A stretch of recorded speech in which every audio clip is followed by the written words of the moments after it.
இலங்கையில் வாழும் 315 தமிழ் மாணவர்களுக்கு மிதிவண்டி வழங்க 15,75,000 ரூபாய் நிதி உதவி வழங்கிய ஓசூர் சிப்காட் ரோட்டரி சங்கம்.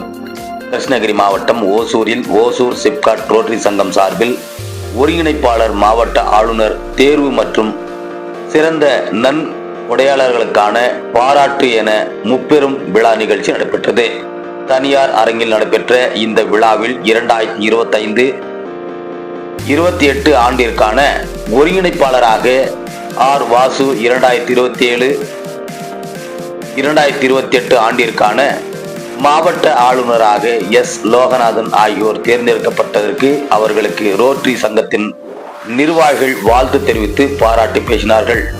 மேலும் ரோட்டரி சங்கத்தில் என்டோர்மெண்ட் டோனர் என அழைக்கப்படும் சிறப்பு நன்கொடையாளராக 25,000 அமெரிக்கா டாலர்ஸ் மதிப்பில் நன்கொடை கணக்கை துவங்கியதற்கு பாராட்டுகள் தெரிவிக்கப்பட்டது. இதனைத் தொடர்ந்து இலங்கை நாட்டில் வாழும் 315 தமிழ் மாணவர்களின் நலனை கருத்தில் கொண்டு அவர்களுக்கு மிதிவண்டி வழங்கும் நோக்கத்தில் 15,75,000 ரூபாய்க்கான காசோலையை ஓசூர் சிப்காட் ரோட்டரி சங்கத்தின் மாவட்ட ஆளுநர் சிவக்குமார் மற்றும் சுதாகர் ஆகியோர் ரோட்டரி சங்க அறக்கட்டளைக்கு வழங்கினார்கள். இந்த நிகழ்ச்சியில் ரோட்டரி சங்கத்தினை சேர்ந்த நிர்வாகிகள், உறுப்பினர்கள் என ஏராளமானோர் கலந்து கொண்டனர் என்பது குறிப்பிடத்தக்கது.